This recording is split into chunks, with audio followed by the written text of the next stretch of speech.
guys, and welcome to today's video, which is trying something different. And I'm sorry guys, this may not to the men, especially that's if they're men watching, this may not be your thing just because I'm doing makeup and I'm talking, but I'm gonna try a little bit of get ready with me and story time. So one thing that is common among Christians, or just one common reason why people choose not to go to church, is church hurt. And I'm going to share my own story on church hurt and what happened and why I stayed, why I did not leave, and yeah. So where do I begin? I think the story is going to have to start from the very beginning, which is my actually starting to go to church or being committed in church. Well, at that time I wasn't really committed to church. So my church, my home church, is Winners Chapel, or Living Faith Church as it's commonly known. Well, it's commonly known as Winners Chapel instead. That's my home church. I don't know if I'm gonna be able to do this get ready with me thing, just because I'm not used to doing makeup and talking. But yeah, Living Faith Church is my home church. And when I started going to Living Faith Church, I started going to Living Faith Church at the time, at at least the one in Maryland. It was a very strategic time, or a very sensitive time in my location, which, you know what, I'm gonna use my finger for this. In my location, it was a time of like separation, where they had to change a new pastor, and of course everybody had gotten attached to the old pastor, and it was just a whole big deal about everything. And that happened to be the time where I joined the church. Some people went with the old pastor, other people decided to stay. So it was just this huge division in the church, and I was just a baby Christian at that time, so I didn't even know, where do I belong, where do I go? And mind you, at this time I had not fully committed myself to God. So it was just like me going to church because I liked the church, I liked the way the teaching was, and that was it. So I'm gonna wipe this brush.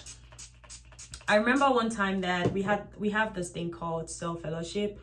So some of the members of my cell fellowship decided to go with the old pastor, and there was this lady that I really respected her, and I really was looking up to her in terms of, just getting to know God. She was the one that would always pick me up to go to church because I was not driving at the time.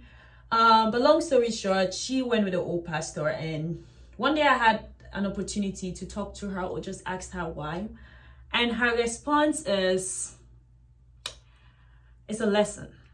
Her response was, well, because the old pastor had prophesied over her life that she was gonna get married and stuff, and she met her husband, and that's why she's going with the pastor. And here is the lesson that I want you guys to learn. Just because somebody gives you prophecy over your life does not make that person God. It does not make that person your God. This person might have given you a prophecy, and if yes, the prophecy came from God and this prophecy came to pass in your life, you owe God thanks. You owe it. The only thing is honor. Honor this person for what God has used them to do in your life, but they are not your God. The thanks and the glory and everything goes to God, who made you, who created you, and who made this thing happen, not the person. So yes, she chose to go to the other side because her reason was just because the pastor said a prophecy over her life and it came to pass. Honestly, if it was a different reason, it would have been so much more okay, because at that time and even up to now, I don't know what the whole politics thing was for, but it was a whole thing, and it just had to do with, again, another lesson which we should all learn.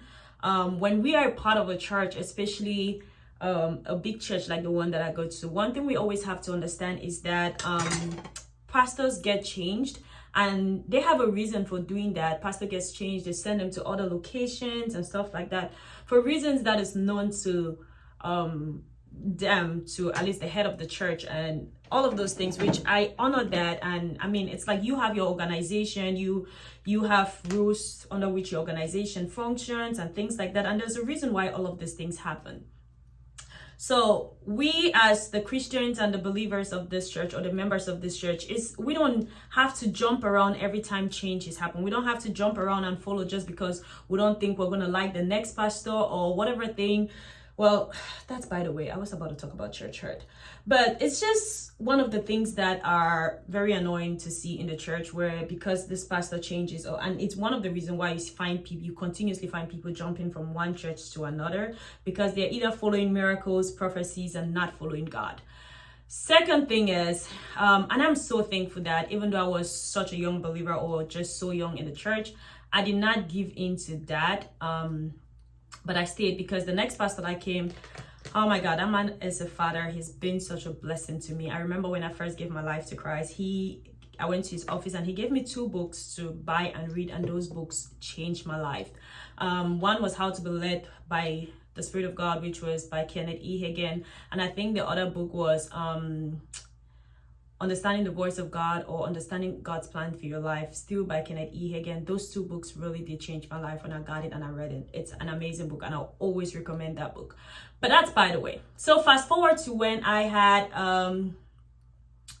fast forward to a time when I had already given my life to Christ, and at this time I had decided to get involved in church, and not just be a Sunday church goer where I just come into church and look, I don't know what I'm doing here, but I'm just gonna make this makeup anyhow I make it.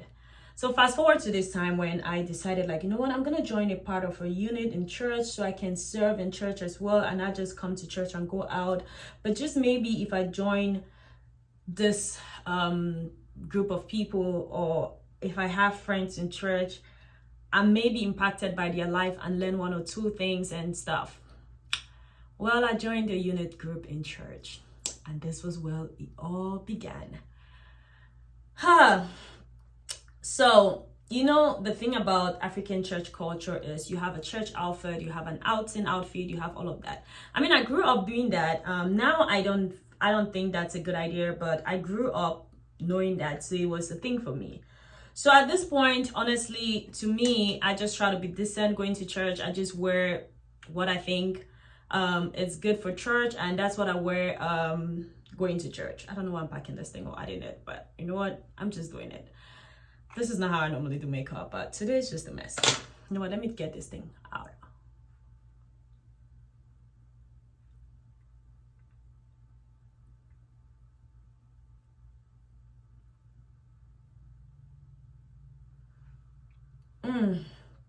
Okay. So at this time, I had decided to join a service unit in church and be a part of the church, and actually be a member of the church, and not just walk in and out of the church every Sunday. So I joined this unit. I don't think I should call the name of the unit. People that go to church, they know the unit that I was a part of initially. I joined this unit, and every Sunday there's a dress code: wear this color, wear navy blue, this one. And then last Sunday of the month is always like Thanksgiving Sunday, which is wear whatever thing you want to wear. So here am I as a member of this group. The first backlash I got was makeup. The same thing I am doing now. Your makeup is too wild. Your makeup is too this. How do you do this? And I had people at some point even tell me, like, wow, I don't know how you're seeing with your lashes. Can you see well with those things on your eyes? My Father, my God.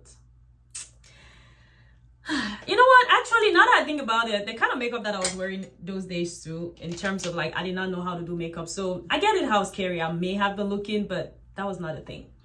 So it was initially about makeup, and mind you, makeup at that time, I don't think makeup was as welcomed in the church. People were just doing whatever, and me, I was just learning how to do makeup. So I was not doing the traditional, just apply pressed powder on your face and draw your eyes with one line and go to church and you're good. No, I was learning how to do makeup. So I was learning how to do a full face of makeup. Sometimes it came out great, sometimes it did not come out good, but at that time I knew I was killing myself with makeup. But the whole point of the thing, the backlash, was just the fact that I wore makeup and I looked different than everybody else. It was just the fact that people would normally draw the one line eye pencil on their eyes, or have the pressed powder that is funny looking on their face, or not wearing makeup at all. Then having that I come out and I am wearing lashes. Child of God, who told you to wear lashes in church? That was the first thing. I took that one with like a boss. I didn't really I took that one, I kind of took that one like a boss. But then came the one for what are you wearing? The kind of clothes that you wear. I remember this particular incident. Oh my God. I knew that because I'm somebody that likes to dress up. I mean, that's one thing about me. It's always been from childhood. If I insert my old days pictures, it's always been my thing. I've always loved to dress up. I don't care where I'm going to. I am going to dress up and I am going to look good doing it. So I remember this one particular incident where I wore a dress to church. That dress was, I would say it wasn't tight fitting on me, but it was loose enough to move on my body in a sense that I can be walking and the dress will go up. The dress was knee level, but when I walk, it kind of goes up. But what a typical church girl would do, which is what I did for the dress, knowing full well that I have killed it in dressing great, going to church, and I'm looking the part to play, I wore a pantyhose, a black pantyhose under it. You know, you gotta look the part, which is another reason why I think that this whole idea of church outfit and what to wear to church is a very damaging idea, or it's a very damaging thing, because people get to act. It raises actors in church in a certain, if I may say, it raises actors in a certain way, because now everyone wants to come to church looking a particular way that they are not going to be looked at with one tie like, remember that sister, you see what you wore that day? But then that's not who they are. So it's like, I'm gonna wear this long, ugly looking mommy Sister Mary dress and come to church on Sunday and act like I'm the most holy person on planet Earth. Meanwhile, Monday to Saturday, I'm in shorts, booty shorts, and my butt is all out, my boobs are all out, and I am on the streets doing whatever thing. But on Sunday, I'm gonna look like Sister Mary, which is pretty much to me acting. So I think that in a sense, this creates room for acting in the church and not authenticity. And besides, at that time, honestly, there are certain things that I wore to church at that time that I will not wear today. But I was growing and I did not even know better. But this one was very hurtful because I wore that and I wore that pantyhose, and it really, in a sense, was damaging to my self-esteem, because the leader of the group called me and pulled me to the side and was talking to me about what I am wearing, that it's too, pretty much I have curves, so whatever thing I wear, it's gonna be that. So how my curves were showing, and you know, I turn and I look on the side and I see this older lady, I want to say she's probably in her late 40s or something, and she's wearing this very tight fitting hugging, like you know, the tight fitting skirts that you can wear and you're seeing all your pants lines and stuff. Like, it was very tight fitting, but then it's long, tight fitting, long to her knees, and you know, has a split in the back. And I'm looking at it and I'm like, wow, I wonder if she has spoken to her, or am I just a prey? Anyways, there was that one. So she pulled me to the side. I remember that one really hurt me. There were so many other incidents, but that particular one really hurt me because, and I think I was really hurt by that one because of the way she spoke to me, and the fact that I looked around and there were other people that probably looked worse than I did, but I don't think they were spoken to. So I kind of felt like I was being preyed upon, especially to add into that the fact that they always looked at me with like, this one, slave queen of the church. So there were all of those things. So my dressing, my style was just not welcome into the church. It was kind of like, who are you and where are you coming from? Why are you choosing to, you know, dress this way or whatever thing? Because the thing about me is, I'm gonna dress decently, or I'm gonna dress up. Of course, my way of dressing, or I don't think my way of dressing has changed much, but it's just that there are certain things that I just don't wear anymore. Like if he has to show, it's just I don't know. But anyways, so there was that incident. So that one really broke me, because it was kind of like one of those, I don't know if it was just the day. I remember that there was this guy I was dating at the time in church, so like I really had to ask him, like, wait, what do you think about this? Like, did this, I cried about it. I cried like the rest of the time that I sat in church. I couldn't even, I just wanted to melt and I just wanted to just vanish in that, and like for the rest of the service. So it kind of like just really brought me down.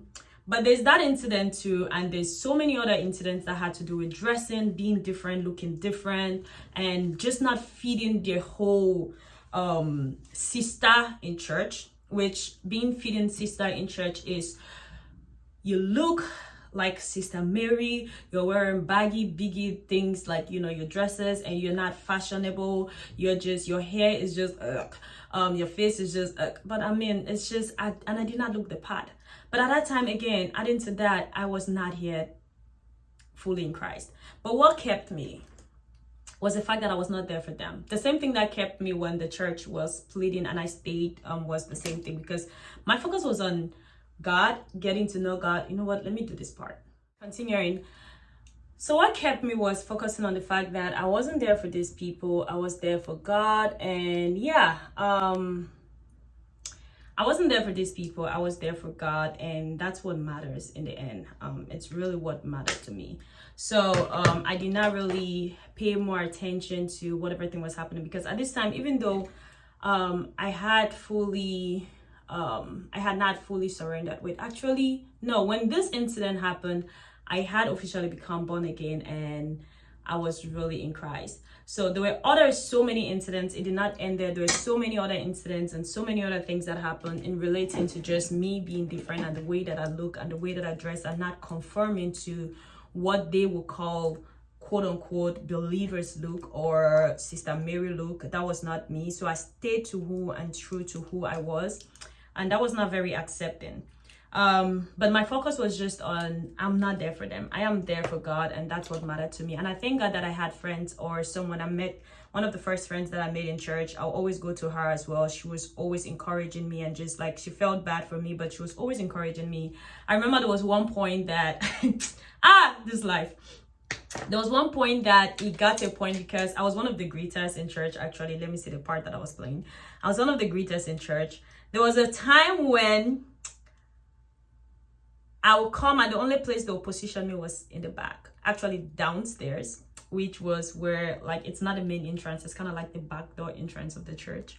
So that kind of like, we don't appreciate you being in front all the way. I don't know if that was their thought, but that's what happened.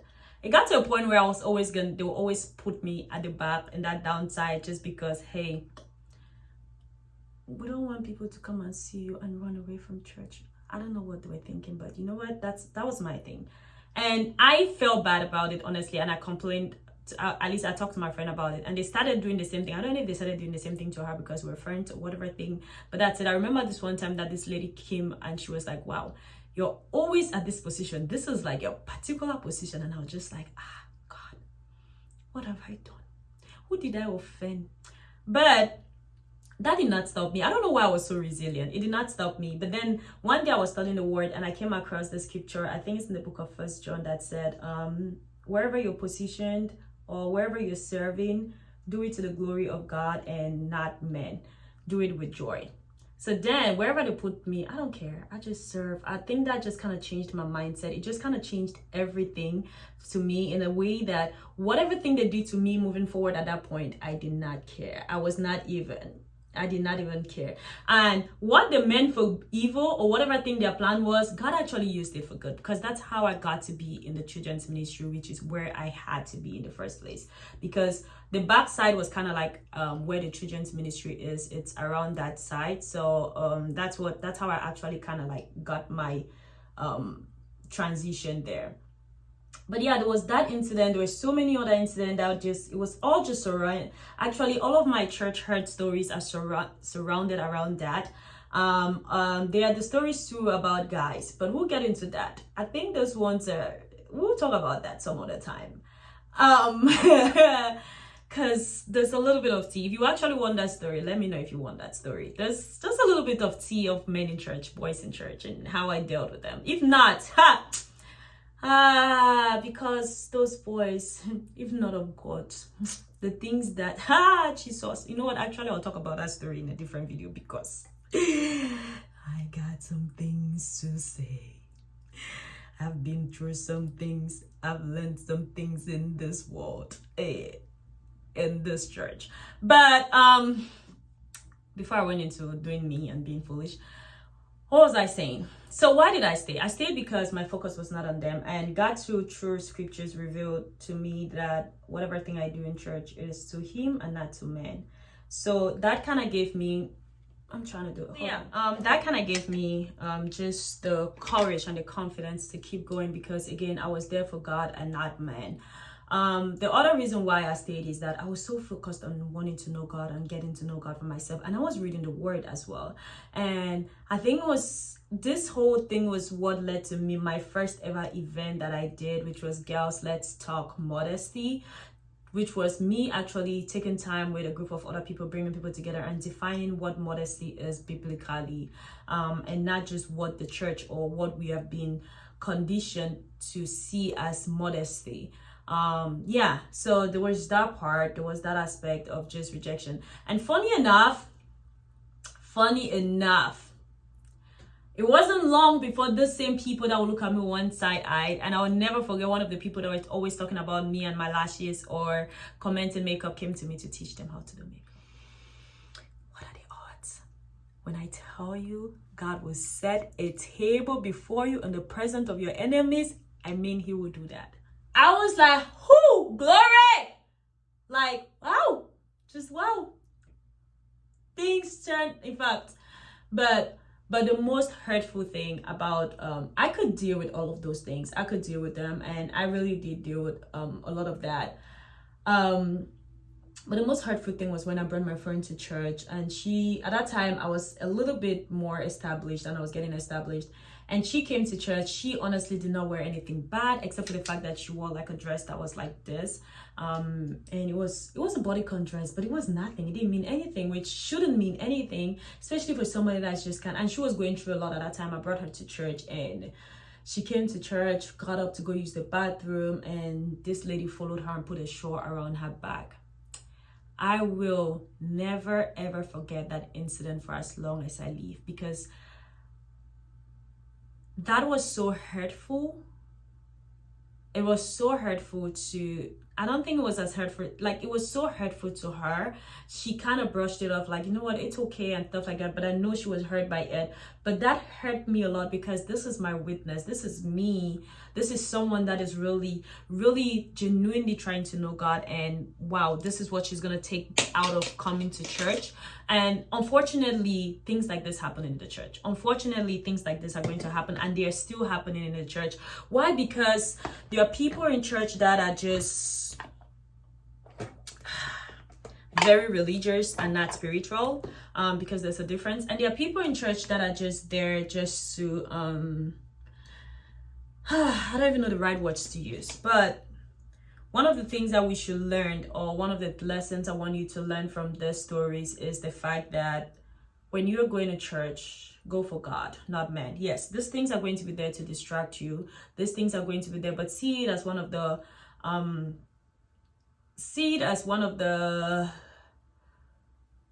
I don't know the word to use, but these things are going to be there. There'll be people like this in church to just bring you down and talk down on you, or make you feel like, you know what, and you know, one of the common things that people always say is, I go to church to find love. Like, a church should be a place where everyone is loved and stuff like that. But you should know that the church is like a hospital. Sick people come together, and sick people, and like they say, hurt people will hurt people. So just kind of have that at the back of your mind. I wish that everyone in the church was non-judgmental. I wish that everyone in the church was loving. I wish that everyone in the church was welcoming, but unfortunately that's not the case. But guess what? It is this same unloving, judgmental people that God is going to use to walk in you. It's the same people that God is going to use to help you build some fruit of the Spirit. Like, through that, I learned I would not have learned how to treat people with grace when they come to Christ, or when they're first coming to the church. I would have never had learned what it means to be welcoming to church if I did not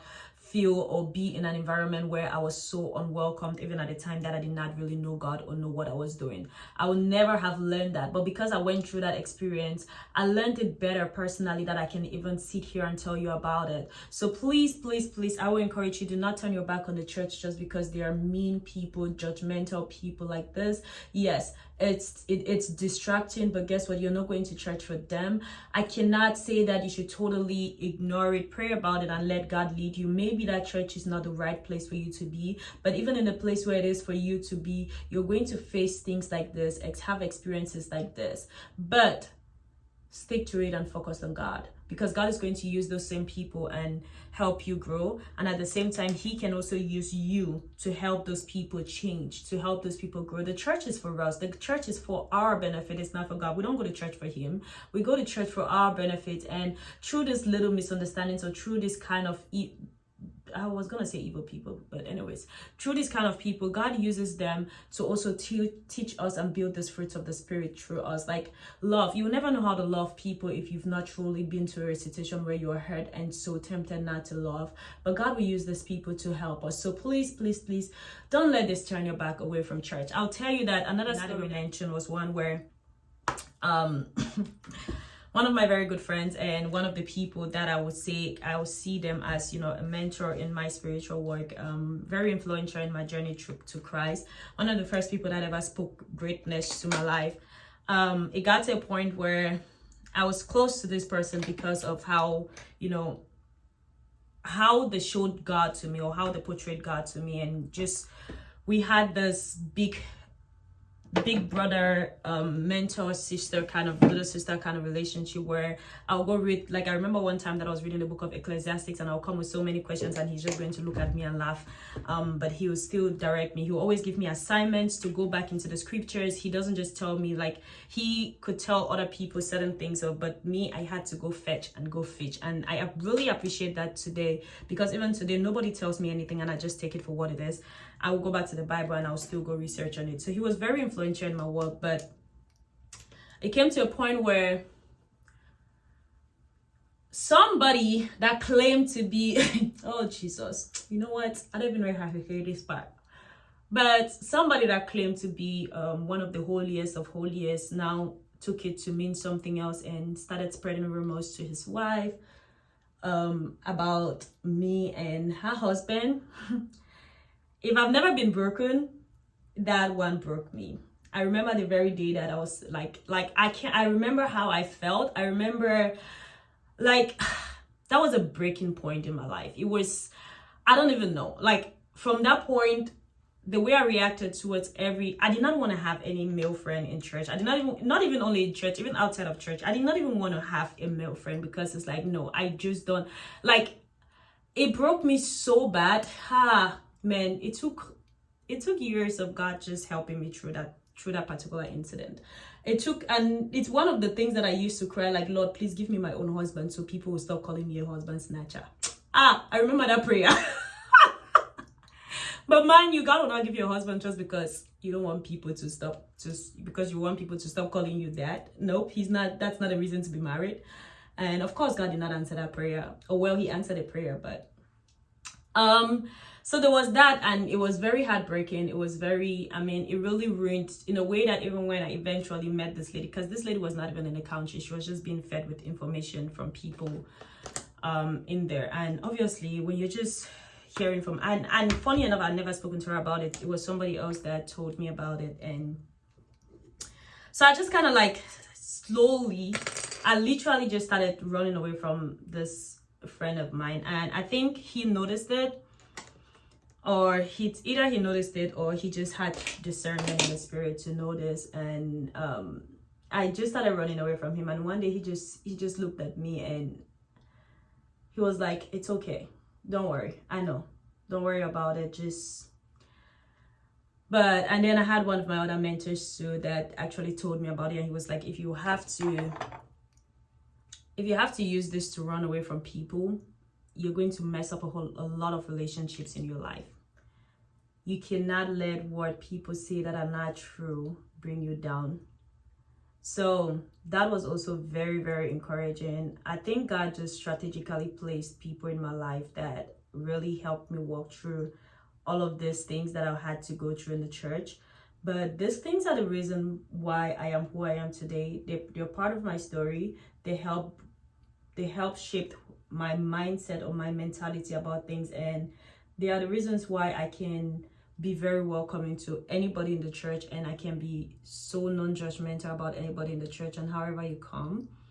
There's a saying that now, like most people say, or I've heard a lot, is come as you are. Like in my new church right now, which is a temporary church, come as you are, but not stay as you are. It's the reason why I can say that, because I went as I was. Even though I was not received the way I was, I did not stay the way I was. So my encouragement for you today is, I know this has been a very long video, and this is my first get ready with me chit chat video. So let me know how I'm doing so far. And I feel like I'm doing really horrible. At the same time, it's like, you're okay, you're doing good. But the reason why I can be non-judgmental to people when I see them, come however to church and stuff like that, and I actually appreciate people not trying to clean themselves up and come to church, and it's like, no, come to God and he will clean you up, because trust me, there's no way you can clean yourself up. Righteousness is found in him and not in ourselves, so we cannot do it in ourselves. So the reason why I can be this and say this is because I have experience. I've been on the other side of things where I have not had it right, or I have not had it good, or I've experienced that church hurt, or being judged for who I was not. But I overcame it. So I can tell you now that it's possible to overcome it. It's possible to fix your eyes on great Jesus and let him work things out. And like I said, he will set a table before you in the presence of your enemies, and they will all be shocked.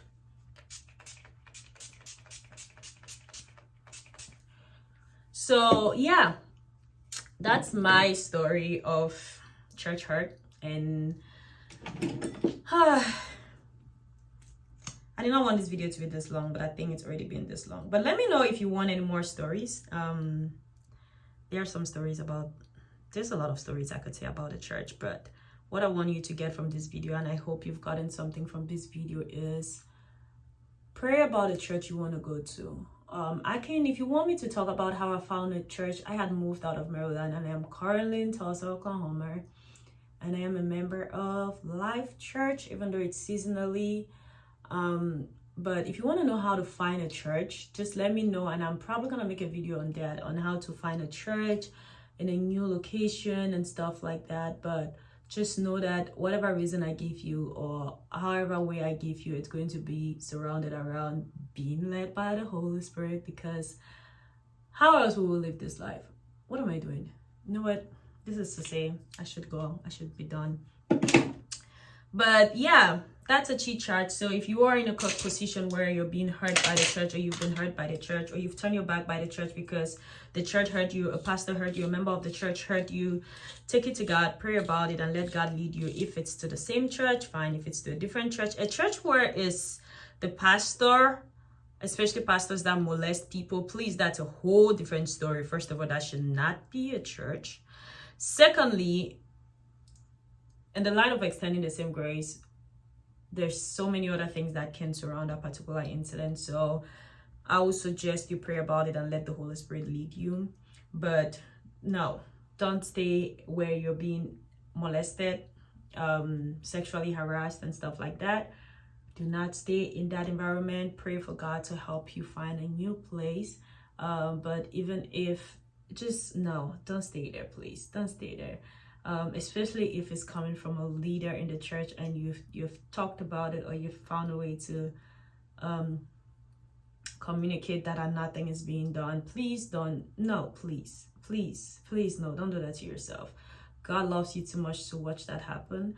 But again, I don't know what the situation may be or what God's plans are for you. So I would say take time to pray about it. Find someone or somebody else or some other leader you can confide in to go into a time of prayer with you. And for the meantime, just kind of like, I'll still say stay away, because I'm sorry, that's not, people should be held accountable for their actions. But yeah, this is it. I'll show you the final look if you're interested. But thank you for watching today's video. Bye bye.